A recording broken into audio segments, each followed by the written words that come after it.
अस्सलाम वालेकुम। Winter special recipes में आज मैं आपके साथ मीठे की एक ऐसी रेसिपी शेयर करूंगी जिसे मैं सिर्फ दूध और अंडे से बनाऊंगी और जिसको खाने के बाद आप दुनिया का हर महंगा डिज़र्ट, हर महंगी मिठाई भूलने वाले हो। मीठे की ये वो अमेजिंग रेसिपी है जिसे खाने के बाद आपकी मीठे की क्रेविंग्स तो ख़त्म हो ही जाएगी, लेकिन आपका हाथ नहीं रुकेगा। और जो मज़े की बात है वो ये है कि हम इस रेसिपी को 8 से 10 दिन तक फ्रिज में सेव करके भी रख सकते हैं और यकीनन आप इस रेसिपी को सर्दी के मौसम में 10 से 15 बार ज़रूर बना लेंगे। तो बस वीडियो को फुल वॉच करें। वीडियो पसंद आती है तो इसे लाइक और शेयर लाजमी कर दें। तो चलिए चलते हैं अपने किचन में और जान लेते हैं कि हमने दूध और अंडे के साथ इतना मज़ेदार सा, इतना शानदार सा मीठा किस तरह बनाया है। बिस्मिल्लाहिर्रहमानिर्रहीम। तो इस मज़ेदार से हलवे को बनाने के लिए जो सबसे पहला इंग्रेडिएंट है वो है दूध। तो यहाँ पर एक बड़े से बाउल में मैं 3 कप भर के दूध शामिल कर दूँगी। ये मैंने खुला दूध लिया है और फुल फैट मिल्क है।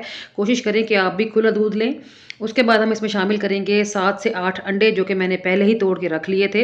अंडों की कोई कैद नहीं है, आप 8 यूज़ कर सकते हैं, 10 कर सकते हैं, 12 कर सकते हैं, जितनी गुंजाइश हो उतने अंडे यूज़ कर लें आप। अंडों को दूध में शामिल करने के बाद हम इन अंडों को दूध के अंदर मिक्स करेंगे, ठीक है? विस्कर से मिक्स करें या हैंड ब्लेंडर का इस्तेमाल करें या फिर ब्लेंडर जग में भी आप दूध और अंडों की मिक्सिंग कर सकते हैं। तो यहाँ पर मेरे पास फ़िलहाल हैंड विस्कर अवेलेबल था, तो मैंने इसकी हेल्प से अंडे दूध के अंदर सारे मिक्स कर लिए हैं, ठीक है? इसको रखते हैं साइड पे। अब हम एक और काम करेंगे। चूल्हे पे रखेंगे एक बड़ी सी कढ़ाई और इसमें शामिल करेंगे आधा कप देसी घी। अंडों का हलवा है, देसी घी में बनाएंगे तो बहुत ही लजीज बन के रेडी होगा। अगर देसी घी अवेलेबल ना हो तो फिर आप डालडा घी डाल सकते हैं। घी को हल्का सा मेल्ट करने के बाद मैं इसमें आधा कप शामिल करूँगी सूजी। तो सूजी को अच्छे तरीके से छान के साफ़ सुथरा करके लें। उसके बाद हमने इस सूजी को घी के अंदर भून लेना है 3 से 4 मिनट के लिए, जब तक कि सूजी का जो कलर है वो थोड़ा डार्क की तरफ ना चला जाए। या फिर सूजी के भुन जाने की निशानी ये भी होती है कि जब सौंधी-सौंधी सी प्यारी-प्यारी सी खुशबू आने लग जाए ना, तो बस सूजी उस वक़्त भुन चुकी होती है, ठीक है? तो यहाँ पर 4 से 5 मिनट लगे हैं मुझे सूजी की भुनाई में और सूजी का बेहतरीन सा शानदार सा कलर आ गया है। एक और अहम बात मैं आपको बताती चलूँ, सूजी की भुनाई करते हुए आपने फ्लेम को लो टू मीडियम पे रखना है, हाई पे नहीं करेंगे। सूजी को जब भून लेंगे तो फ्लेम को ऑफ कर देंगे और फिर दूध और अंडों वाला अमेज़ा सूजी में शामिल करेंगे। तो जो अमेज़ा हमने अंडों से बनाया था दूध के साथ मिक्स करके, तो वो हमने यहाँ पर शामिल कर देना है और फ़ौरन से मिक्स करना है ताकि सूजी की गुठलियाँ ना बन जाएँ। इसीलिए ही मैंने फ्लेम को ऑफ़ किया है, ताकि जो सूजी है वो एक तो ज़्यादा एक्स्ट्रा कलर ना पकड़ ले और दूसरा उसकी गुठलियाँ ना बने। मिक्स करने के बाद आधा कप के बराबर ही मैं इसमें चीनी शामिल करूँगी और साथ मैंने 3 से 4 हरी इलायचियाँ भी डाल दी हैं। अंडों की वजह से चीनी थोड़ी-सी ज़्यादा जाएगी इसमें, लेकिन मैंने सूजी और घी की मेजरमेंट के साथ चीनी भी आधा कप ही शामिल की है। इस हिसाब से इस हलवे में जो मीठा है ना वो बहुत ही बैलेंस किस्म का बनेगा। लेकिन अगर आप मीठा ज़्यादा पसंद करते हैं तो 1/4 कप के बराबर आप चीनी इसमें मज़ीद भी शामिल कर सकते हैं, ठीक है जी?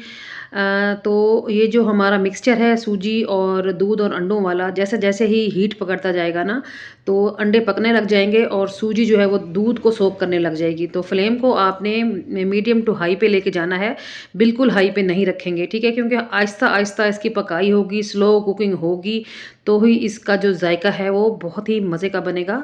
ये डिज़र्ट इतना लज़ीज़ होता है, इतना रिच फ्लेवर होता है इसका कि सर्दी के मौसम में अगर आप 3 से 4 मर्तबा भी चाय पीते हैं ना, तो आप चाहोगे कि आपको हर चाय के कप के साथ 1 प्लेट ये हलवा खाने को मिले, क्योंकि ये इतना अमेज़िंग और बहुत ही शानदार मीठा है। बस आपने इस रेसिपी को ट्राई ज़रूर करना है, फिर ही आप इसके फ्लेवर से लुत्फ़अंदोज़ हो पाओगे और फिर आपको अंदाज़ा होगा कि मैं इस हलवे की तारीफ़ें ऐसे ही नहीं कर रही। ठीक है? तो यहाँ पर 3 से 4 मिनट ही मैंने पकाया है और आप देख रहे हैं कि अंडे पक चुके हैं, सूजी दूध को सोख करके अच्छा खासा फूल चुकी है और दूध अभी तक इसमें मौजूद है, जिसको मैं मुसलसल स्टर करते हुए ड्राई कर रही हूँ। तो जो घी हमने इसमें डाला है, आपने इसकी भुनाई तब तक करनी है जब तक कि घी साइडों से रिलीज़ ना हो जाए। तो टोटल 8 से 9 मिनट मुझे लगे हैं इस हलवे को पकाते हुए और आपने देखा कि साइडों से घी के बबल्स बन रहे हैं। तो मतलब हलवे ने घी को रिलीज़ कर लिया है और जो दूध हमने इसमें डाला था वो मुकम्मल तौर पर ड्राई हो चुका है। तो माशाल्लाह से आप इसकी लुक चेक करें, हलवे की शाइनिंग चेक करें, बहुत ही शानदार और अमेज़िंग सा मीठा हमारा बन के रेडी हो गया है। इस टाइम पे अगर आप चाहो तो इसमें ड्राई फ्रूट्स शामिल करें जो भी आपको पसंद हो, पिस्ता, बादाम, काजू या जो भी आप खाना चाहो, नारियल भी डाल सकते हो इसमें। तो मेरे बच्चे जो हैं हलवे के अंदर पके हुए ड्राई फ्रूट्स पसंद नहीं करते, तो मैंने हलवे की पकाई के दौरान ड्राई फ्रूट्स नहीं डाले, जो कि मैंने लास्ट में इस्तेमाल किए थे गार्निशिंग के टाइम पे। इस टाइम पे ये हलवा बिल्कुल तैयार हो चुका है, बस एक लास्ट काम है करने वाला, वो कर लेते हैं। फ्लेम को ऑफ करने के बाद मैं इस हलवे को दम पे रखूँगी 4 से 5 मिनट के लिए। तो 4 से 5 मिनट के बाद कवर हटा लेते हैं जी। माशाल्लाह से आप बेहतरीन सी लुक देखें और इतनी ज़बरदस्त सी खुशबू आई है कि क्या ही कहने हैं। यकीन करें ये खुशबू पूरे मेरे मोहल्ले में जा रही होगी। बहुत ही शानदार और बहुत ही कमाल का मीठा हमारा बन चुका है। तो चलते हैं डिश आउट कर लेते हैं। तो सबसे पहले आप हलवे की लुक चेक करें। ये देखें जी माशाल्लाह। और बनाना भी इसको बहुत आसान है, कोई मुश्किल नहीं है। आप इस रेसिपी को एक बार लाज़मी ट्राई करें।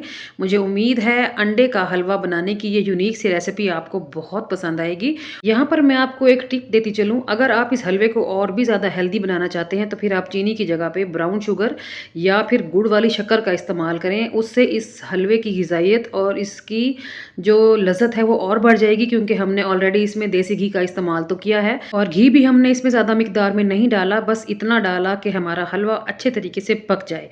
ठीक है, और यहाँ पर आप हलवे की फाइनल लुक देख के अंदाज़ा लगा सकते हो कि ये कितना टेस्टी हो सकता है। तो मस्ट ट्राई वाली रेसिपी है, एक बार लाज़मी ट्राई करें। जब भी ट्राई करें तो फीडबैक दें और साथ ये भी बताना है आपने कि आपने मेरी इस रेसिपी को दुनिया के किस कोने से बैठ के देखा है, कौन सा शहर है, कौन सा मुल्क है, ताकि मैं आप सब लोगों का दिल की गहराइयों से शुक्रिया अदा कर सकूँ। तो कैसी लगी आपको मेरी आज की रेसिपी, कमेंट बॉक्स में अपनी राय का इज़हार लाज़मी करना है। तो चलिए ट्राई कर लेते हैं। बिस्मिल्लाहिर्रहमानिर्रहीम। ये देखें जी, आप सबसे पहले बाइट की लुक चेक करें, कितना ज़बरदस्त और कितना अमेजिंग है। तो चलती हूँ, आज के लिए इतना ही। कल फिर मुलाकात होगी किसी और शानदार और बेहतरीन सी रेसिपी के साथ। तब तक अपना और अपने प्यारों का ढेर सारा ख्याल रखिएगा। ओके जी, अल्लाह हाफ़िज़।